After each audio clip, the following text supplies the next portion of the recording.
Yeah. All right. Thank If you. you're not comfortable with being on camera while it's being recorded, please feel free to turn your camera off. So let's get started here. If I can get my PowerPoint to work. Okay.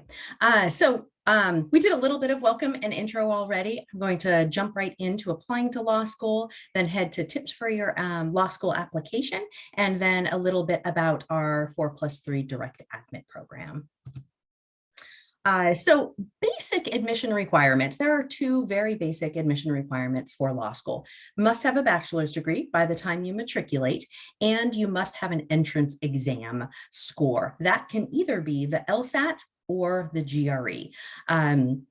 At Willamette, we accept both, but keep in mind that not all law schools accept the GRE. So it is still fairly new in the law school world to accept the GRE. I would say that roughly 50 law schools are accepting that. So just keep that in mind if you are really interested in applying with a GRE. Make sure the schools you're most interested in are accepting the GRE. Law school typically lasts for 3 years. That's 3 years in a full-time program. Some law schools have part-time programs, and they may take from 4 to 7 years to complete a part-time program. The first year of law school is extremely foundational. So you will learn the foundations of the law. You will take the same classes at all ABA accredited law schools across the country. Those include torts and civil procedure, contracts, and it's probably another one I'm forgetting, but you will take those very foundational classes. And then your second and your third year, you will build on that foundation. The bar exam, I'm imagining we've all heard of the bar exam. That happens after you have graduated from law school, typically the summer after you graduate, but not always. Some students take some time off. Here in Oregon, we have the ability to, during your third year of law school, take the bar exam in February. So we have a unique rule here that allows third year law students to be able to take the bar exam. So that is, sounds like a lot to me. I don't know that I would want to take the bar exam in my third year, but some folks really want to get out of the way, and they are able to do that. Bar exam is usually a 2-day exam. Well, in Oregon it is. California used to be a 3-day, but they are a 2-day now. So it may be uniform across the country that it's a 2-day bar exam. Application cycle is, I'll touch on it briefly here. We'll talk about it a little bit later when discussing timeline. So at Willamette, our application cycle runs from September 1st to August 1st. So it's an extremely long application cycle.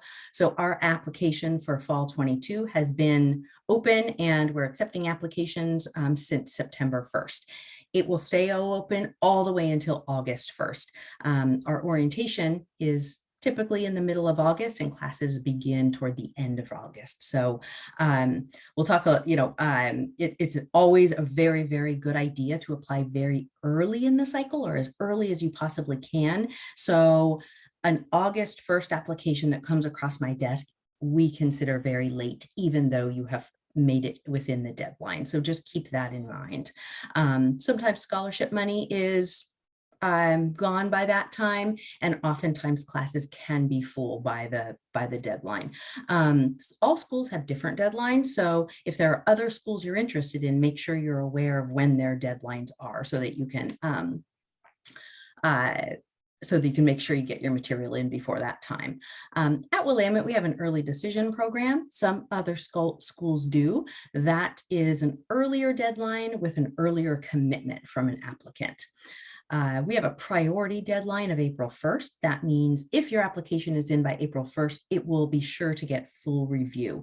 If it comes in after that, sometimes our class can start getting full, and once again, scholarship money can be a little lower at that time.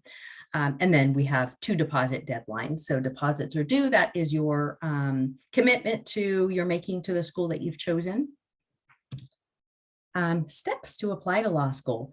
You guys can read through this list, of course. One of the important things to do, I think, is to meet with your advisor. That can be your academic advisor. That can be me, the pre-law advisor, if you have questions. It's always a good idea to chat with someone, especially to talk about timeline. The Law School Admission Council is the organization in which you will submit your application. They are also the organization that gives the LSAT exam. And so you will need to create an LSAC, Law School Admission Council account, and that's lsac.org. Lots of great information on that website. For all of you who are just getting started in this process, lsac.org is a really great place to go. You can read about law schools. You can read about the LSAT. You can start kind of crafting that timeline of when you want to take your entrance exam. A lot of good information on that website. And then you'll want to register and prepare for one of the entrance exams, so the LSAT or the GRE. Of course, all within this process, you're researching law school. So you're trying to figure out geographically where you would like to be, what programs of study interest you the most. There's lots to think about when thinking about law schools. Do you like a big law school? Are you really interested in having much smaller classes? Do you know someone who went to a law school and they say great things about it, or they say terrible things about it? That might come into play when you are deciding upon which law schools you'd like to apply to. Students generally apply, I think the average is 5 to 7 law schools to apply to. So keep that in mind if you feel like, oh gosh, I'm applying to so many, or wow, I only am really interested in 2. Maybe I should choose another 2 or 3 just to round out your application cycle. You'll need to request your transcripts, and you'll need to request letters of recommendation. I have those 2 as bullet points here specifically because those 2 parts of your application are parts that you'll have to ask somebody else to help with. So requesting your transcripts, your undergraduate, all schools in which you earned credit toward your bachelor's degree. So that could be a community college, and that could be your current university. And requesting letters of recommendation, you'll have to ask somebody to write these letters. So if you are at the end of your timeline and you are just asking, you're now relying on somebody else to provide something for your application. So make sure you're doing that early in your application cycle so that you know you have that done. All of these application components will be submitted to LSAC. So that's why you create an account there. You will submit all of your application components to LSAC, and they will house it there for you. And then you will apply through their website. Next bullet point, start your applications and apply early in the cycle. Quickly, these are the application components for Willamette. They are pretty basic. So you'll find that most law schools have these application components. Some schools do ask for additional statements. So make sure when you're applying to schools, you are paying close attention to what their application is asking for. All law schools will ask for an entrance exam, LSAT or GRE, your academic record, which is your transcript, your resume. At Willamette, we require 2 letters of recommendation. That's pretty standard for most law schools. Some will say we require 2 and we accept up to 4. So you may see that. We require a personal statement. As I mentioned, some other schools may require several personal statements, or require a diversity statement, or require some scholarship statement, perhaps. So pay close attention to what those applications are asking for. And then lastly, character and fitness report. So we'll talk a little bit about that in a little bit, but that is a report that you would need to submit if you have any misdemeanors or felonies, any academic probation or anything that happened in your academic career where you were suspended or asked to leave campus or anything like that, that would need to be disclosed in your application. So tips for your law school application. Anybody have any questions? Feel free to unmute yourself and jump right in if you do. I do actually. Yeah. About the resume requirement for Willamette, at least, that's just a resume, not a CV, like the full extent of everything. Correct. You may, if you have a longer CV, you may absolutely submit that. But generally, I'm thinking of students who are generally right out of undergraduate, and there's maybe a page or a page and a half. So if you have important things you'd like to add to your resume, absolutely do it. It should be a professional resume. And so keep it, I would say, unless there was something that was very legally related that you did in high school or early in your career, those things don't need to be included in your resume. Awesome. Thank you. Yeah. Mm-hmm. All right. So tip number 1, look at the medians. So you will be able to find all law school medians, the LSAT, GRE, and GPA medians for the past several classes for each law school on a report that's called the 509 report. That is a standard report that all ABA accredited law schools have to complete, and they have to post it on their website. So if you're really looking to compare apples to apples and you say, I have three schools here, I really want to see how they compare in a format that is exactly the same, the 509 report is the place to go. So you will find that if you do a search for on each law school's website, usually it's at the bottom called consumer disclosures. So pay close attention to that if statistics matter to you. Looking at the medians is an important aspect, though, because you'll want to know where you stand and what your chance is of getting into one of your most favorite schools. So usually by the time folks are applying to law school, your GPA is fairly set. So there's probably not a ton of wiggle room. Those of you who are not quite ready to apply, you have a little more wiggle room in your GPA. But the place where you can make the most impact score-wise is through your standardized tests. So through the GRE or the LSAT. And look to see what those schools' medians are, to see if you are way above them or way below, or they can also help you set goals for where you would like to be if you haven't yet taken any standardized test. So I'm often asked, what should my major be? Or what should I major in? What is the most important thing that law schools look at when looking at applications as far as academic record?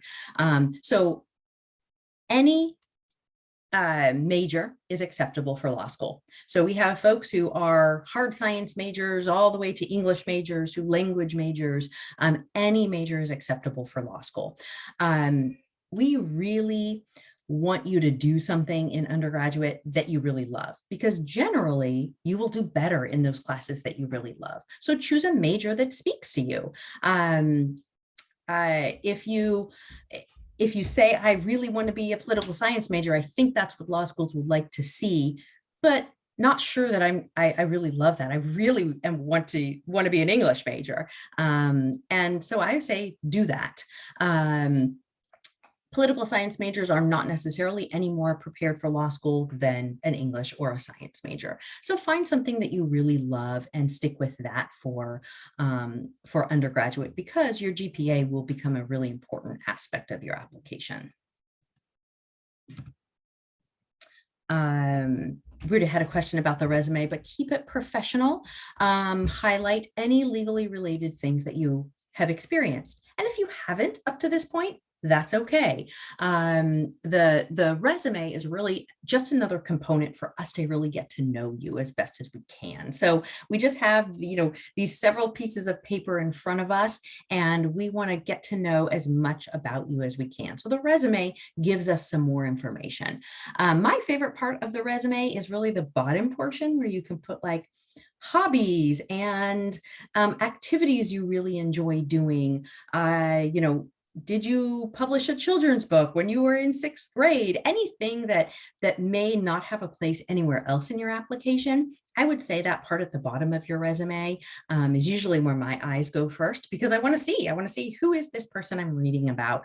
What are some of the things that make them unique and make them themselves? So definitely include that bottom portion in your resume. So this is letters of recommendation. We are looking for generally a one-page letter. So for your letters of recommendation from someone who knows you well and someone who can speak to your ability to succeed in law school. So for those of us who are just coming out of undergraduate, you will have just had several years of academic experiences. We have the expectation that at least one and more likely two of your letters of recommendation will come from someone who knows you academically. If you have been out of law school, I usually say anywhere from 3 years and longer, then we do not, and that's a very good question to ask the law schools you're interested in. When can I submit a letter of recommendation from someone who perhaps I work with, or I volunteer with, or who knows me in a different capacity than an academic capacity? So it's a good question to ask law schools. At Willamette, I usually say 3 years, 2 years, or 3 years. If you've been out of school for that period of time, absolutely acceptable that you may not have an academic letter of recommendation. And we really want to hear from someone who knows you well. Title is a lot less important than what the content of the letter contains. So if you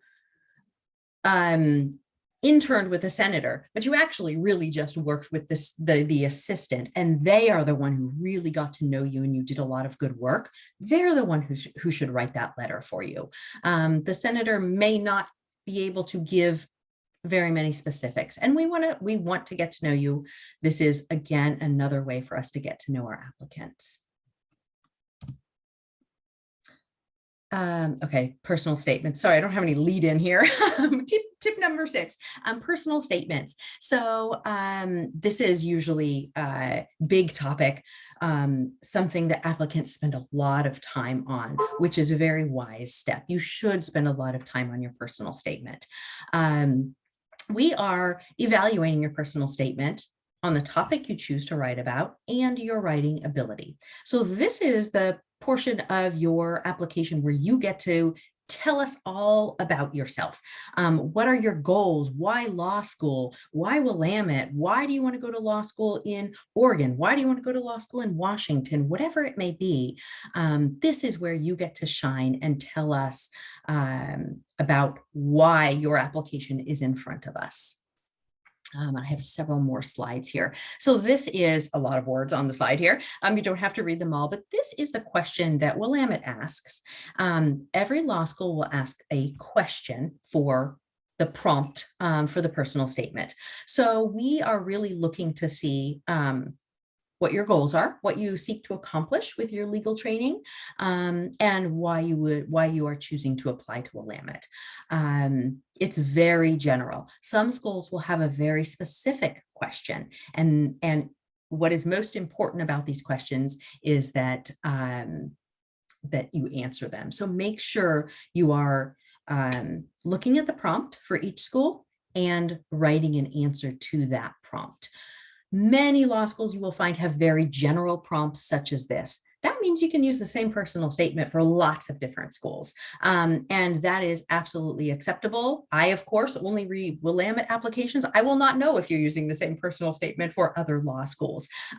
unless you use the law school name in your personal statement and you forget to change it. So just be very, very careful when you are writing your personal statements. If you do choose to write specifics about a law school, about a certain program, or if you choose to put a law school name into your personal statement, it's perfectly fine to do that. Just make sure you are paying close attention to which law school that application is going to. So attention to detail is very important. So what are some things to write about?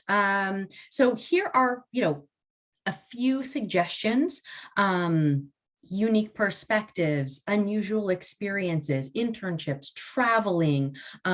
Have you been an athlete from an early age? Did you join athletics at a later age and really shined in that experience? Any special accomplishments unrelated to law school? This is also your time to tell us why I'd like to go to law school and perhaps the influence.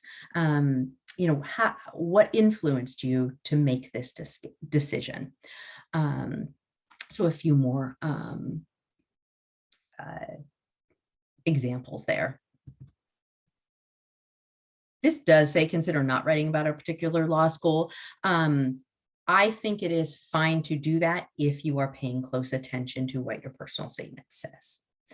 So yeah, accidentally happens more often than you think it does.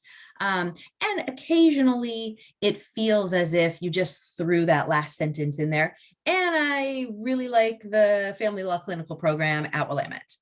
And it doesn't have anything to do with the rest of your statement. So make sure that if you are going to pinpoint something about a program that you really like, that it becomes part of your personal statement. It doesn't feel like an addition that you threw on at the end with a little smiley face or something. So just pay attention to that.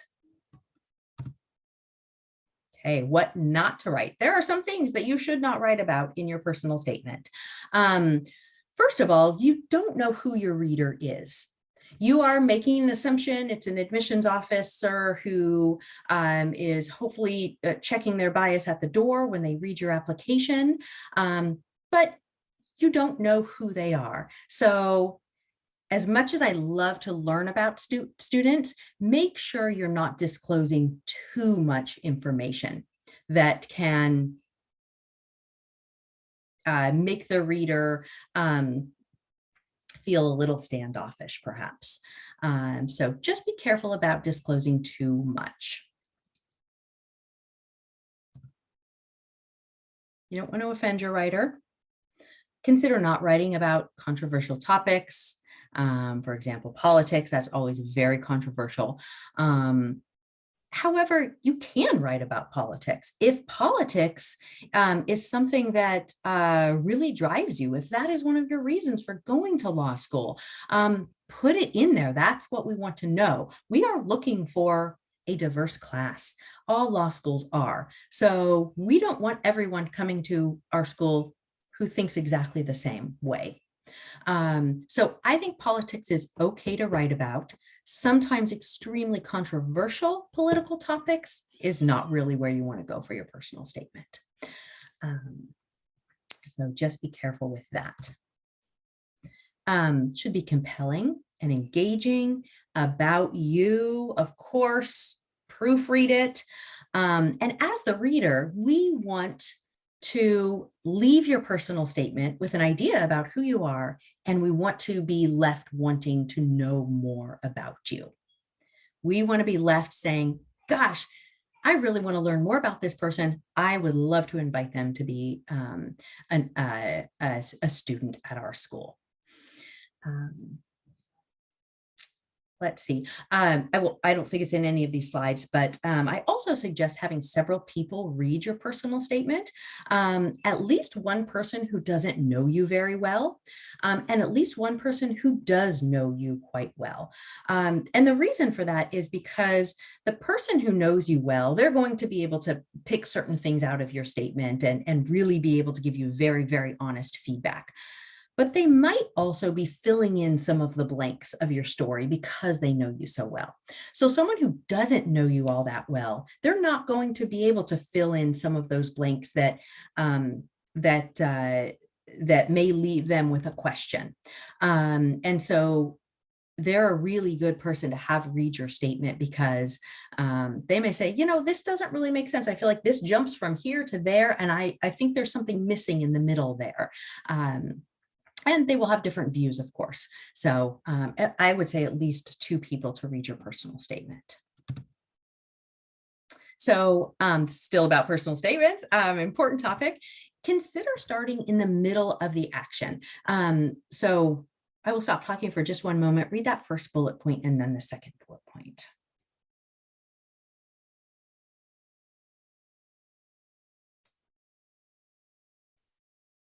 So I'm sure we've all written a statement that starts like the second bullet point.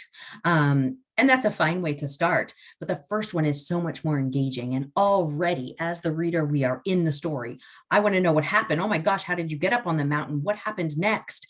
And then you're going to continue telling me the story. So it's a really good way to start your personal statement. So if you have an idea about what you want to speak about, skip through the beginnings, skip through the little introduction and start in the middle and just start writing your personal statement there, and then bring it around to what you may want to have put in your introduction, and bring that kind of into your conclusion. Check our time here. Okay. Character and fitness. I mentioned that really briefly before. This is a really important topic, but it doesn't apply to everybody. So if there is something that you need to disclose on your law school application, number 1, do it. Number 2, keep it short. We don't need to dwell on negative things in your application, but make sure you do show some remorse. To the reader, it reads very different. If you say, I'm sorry I did this, versus I'm sorry this happened. This happened to me, but I didn't have anything to do with it, is essentially what you're saying. So be remorseful about what happened and take responsibility for it. It is a red flag to an admissions reader if your full character and fitness statement is pointing fingers at other people. That is really not the way to take responsibility for something that you did. So these are things, infractions outside of school and inside of school. And one of the reasons we ask this is because usually small things, that's not going to keep you out of law school. A DUI, a speeding ticket, some type of alcohol infraction from your undergraduate university, those are things that are not going to keep you out of law school. However, they need to appear on your application, because when you apply to the bar exam, they will be doing an extreme background check on you, and they will discover these things. Even if you think your record is wiped clean, they will find it and they will see it. And they will also be asking your law school to submit the application for all of your students. So the bar examiners will be looking at the application you submitted to Willamette and your background check. And they will be looking at those things to make sure that you disclosed everything that you needed to disclose to your law school. And if you didn't, they will have some questions for you. You don't really want to go before the ethics committee of the bar examiner. So if you think you should disclose, you should. That's really the rule.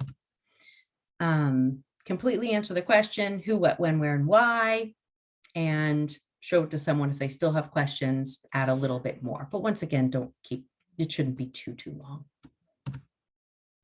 And here, we will find out, and the bar examiners will find out. So just tell us. Oh my gosh, there's a lot of slides about this. Sorry. I'm dwelling on this negative topic. Library fines. You do not have to disclose library fines, but you do have to disclose speeding tickets and traffic tickets and things like that. Oftentimes folks dig up their DMV report. Some of us have been driving for many, many, many years. And if you asked me to tell you the speeding ticket I got when I turned 16, I would have very little information about that. So we also ask you just to give the information to the best of your ability. If you are not able to find information out and you have some recollection of something, disclose it, with the caveat that this is what I remember about this event. All right. and consider applying early in the cycle. Part of the timeline to put together, and I'm a very visual person, I would draw it out on a piece of paper. Here is my end goal. I want to have my application complete by April 1st, and I would like it submitted. When do I need to take the LSAT or the GRE? When do I need to do that for the first time and allow myself some space to take it perhaps again if I need to do that? When should I ask for my transcripts? When should I ask for my letters of recommendation? When should I start creating my personal statement? How long do I think? Am I a slow writer? Am I a fast writer? Do I need to write and then let it sit for a couple of weeks?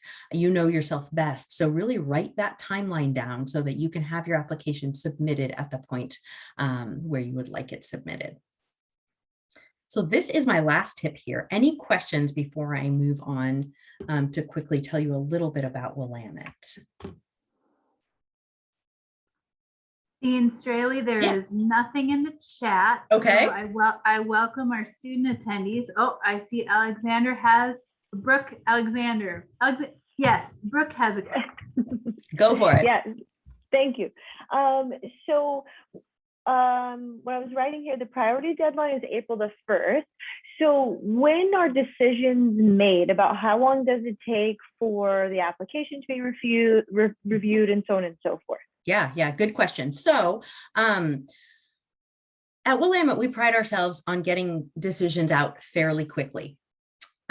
This year, we have not been living up to our reputation of getting those decisions out very quickly. So we are actually not starting our reading process until roughly April 15th or so. Once we start that process, however, usually within 2 to 3 weeks, students will receive a decision from us.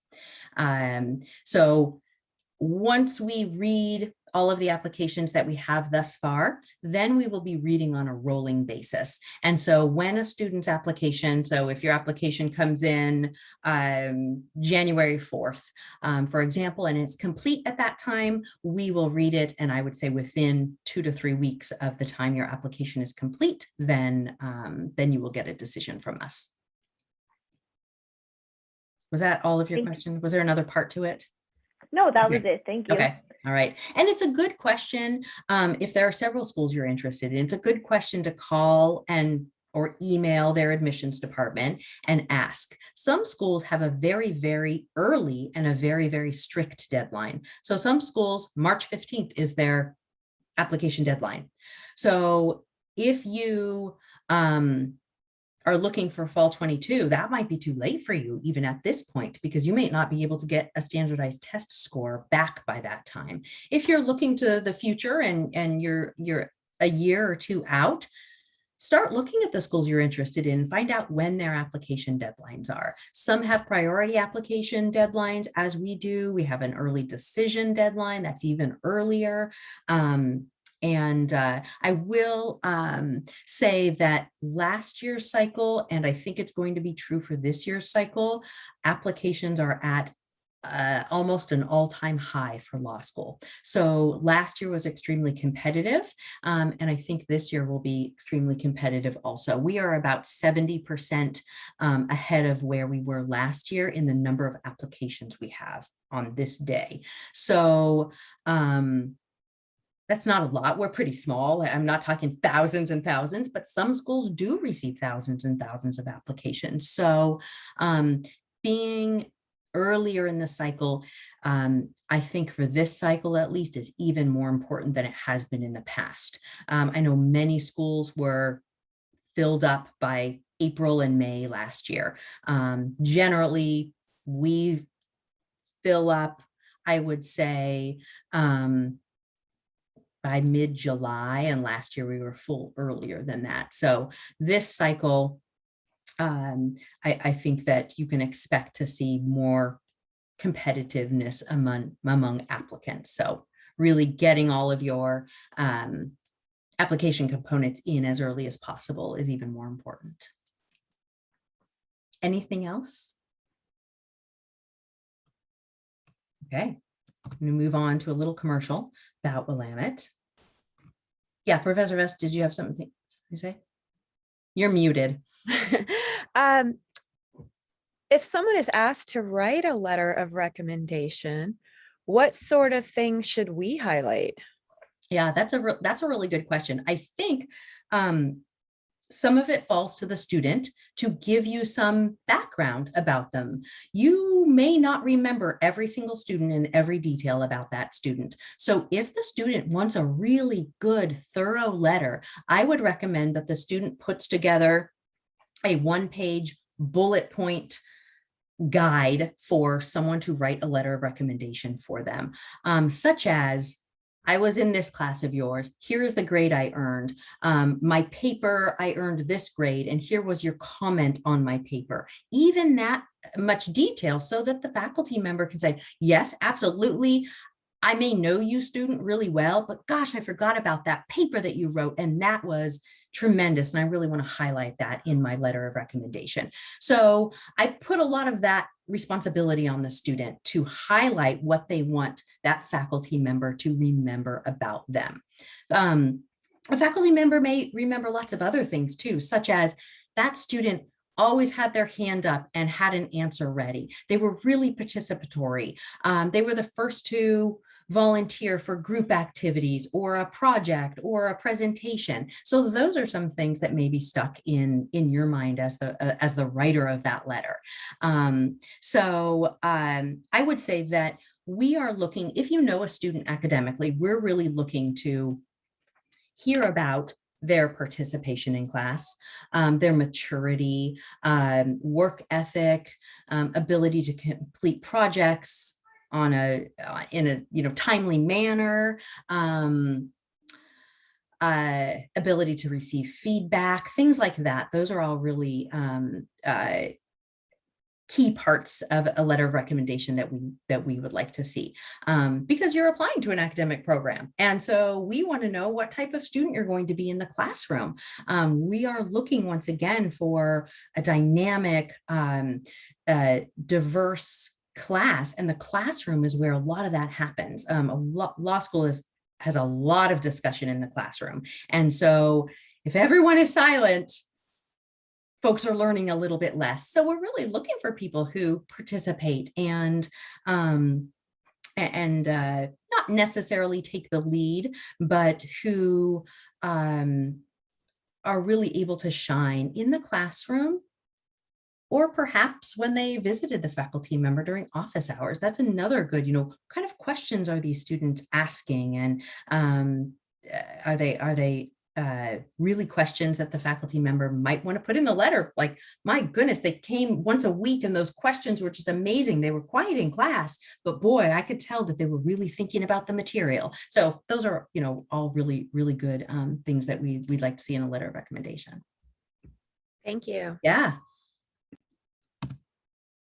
So this is a little profile of our class that just started in August. And so we're fairly small. So we have a class size of 131. That is the maximum amount of students we will have in our incoming class. We like to provide a small community. We like our faculty to be very accessible. We like students to get to know their fellow classmates. So by keeping it fairly small, we enable our students to really become part of the community on campus. You can see the gender markers there.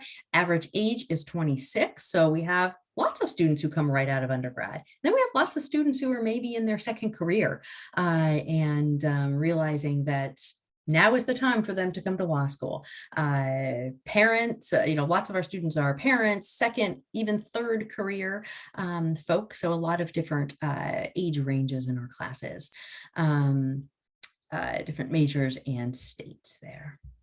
Dean Straley. Yeah. Question in the chat. How about online programs available? Yeah, really good question. So we are accredited by the American Bar Association. And so they set out certain guidelines as to how many classes, how many class hours, how many hours a student is able to learn using remote education. And the number of hours is not enough to attend a full-time program. So you will not find any full-time ABA accredited programs that are 100% online. Some schools have some hybrid programs.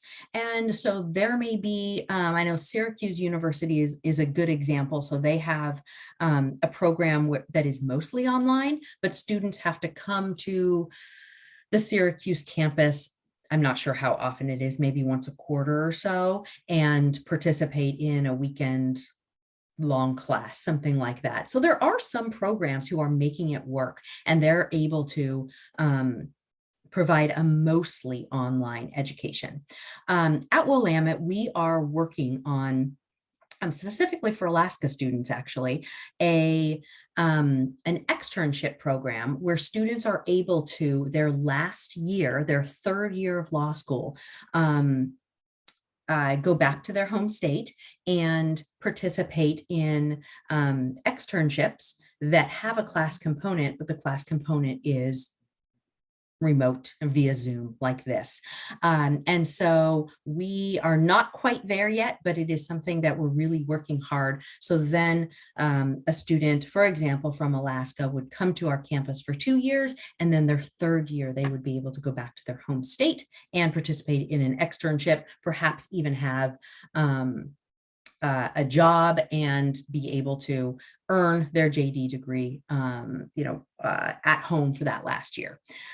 So we're not quite there yet, but we really hope to make that something that that students can take advantage of.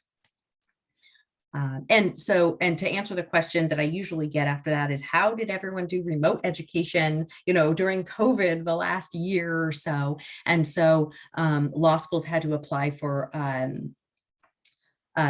temporary pass to the ABA rules. And so it was an emergency type pass, and it was granted to law schools. So we were able to give remote education over the last year, but ours has expired, as I'm sure most schools has. Their emergency has expired. So we're all on campus now. Any other questions? All righty. So when you're in law school, there is not such a thing as a major or a minor as your undergraduate degree usually is. That is the idea for an undergraduate degree. You'll find that most law schools have some type of focus areas, though. So we have what we call our signature strengths, and we have 5 signature strengths. And these are classes that are extremely popular with our students and areas of law that that our faculty are very well versed in. Lots of other things to study in law school. You don't have to have a focus, and you don't have to subscribe to one of these focus areas for sure. But this is just an example of our signature strengths. So business law, advocacy, international law, health law, and public service. We also have 6 certificate programs. These are the closest thing to a minor. So if you know, oh, really, health law is really what I want to focus in. I want to be a part of the signature strength of health law, and I want to earn the certificate also. The certificate is a set number of classes that you have to take and complete to earn that certificate. And it is an actual piece of paper that you can frame and hang on your wall. And so you do actually earn a certificate for being part of the certificate program. We also have clinical programs. So this is a great way to get experience, hands-on experience when you're in law school. There's lots of different ways to do it. This is one. You will find that most law schools have very robust clinical programs. So there's an attorney who is teaching the class and is in charge of what you're doing in the clinic, but you actually get to practice law. So you get to meet with your clients, you get to sit across from them, determine what their legal issues are and how you can help them. So it can be really, really satisfying to actually practice law while you are in law school. Put your textbook aside for a minute and actually sit down and work out some legal issues. So it can be really exciting. So lastly, I'm going to touch on our 4+3 direct admission program that between UAS and Willamette. So This is a program for current students and alums in any program, master's program or bachelor's degree programs, to be directly admitted to Willamette with that $10,000 scholarship. So the next slide has some of the eligibility requirements, but a student must meet the eligibility requirements and apply to Willamette. And as a student or an alum from UAS, if you meet the requirements, you are directly admitted. So when we look at the requirements, if you know that you are within this range, then submitting your application, you already know I'm going to be admitted to Willamette. So, there's some transparency in this program, most definitely. The only caveat is kind of the last bullet point there, and that character and fitness issue. So we can guarantee admission if you have the GPA and the standardized test scores that are listed here. And if there are no character and fitness issues, then absolutely you are in. Sometimes we have to review applications further and explore character and fitness issues. But this is a great program. Comes with a $10,000 scholarship that is renewable every year that you are on campus. So, in effect, it's a $30,000 scholarship that is being awarded to you. Students who are part of this program also are eligible for more scholarship money. So we do evaluate each application for a merit-based scholarship. And so this is an automatic scholarship. And then if our merit-based scholarship comes into play, then you could be awarded even more money. So this is not this is the minimum, but definitely not the maximum for scholarship money. So the eligibility requirements here, at least a 3.2 GPA and at or above the 50th percentile of the last class. So our last class, as you saw, had an LSAT median of 154. So at or above a 154. So once again, important to know what the last class median was, so you can set those goals for yourself.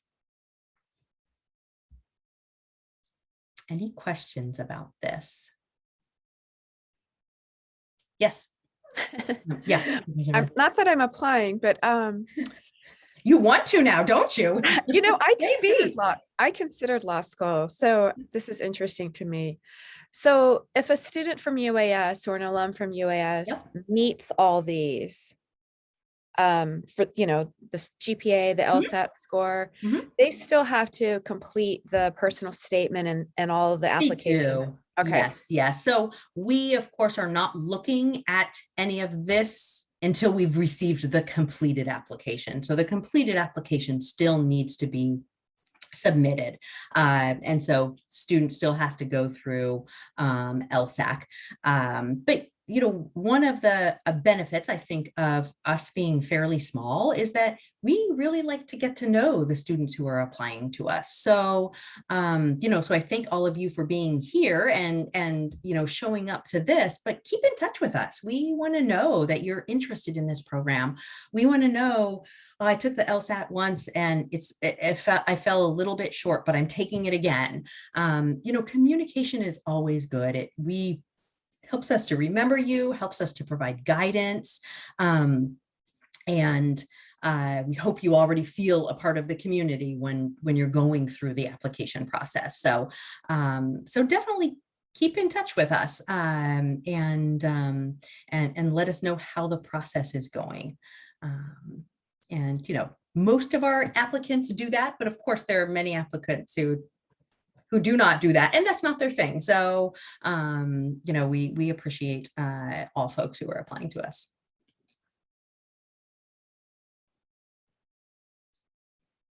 Anything else here? Let me see. Oh, that's my last slide. So,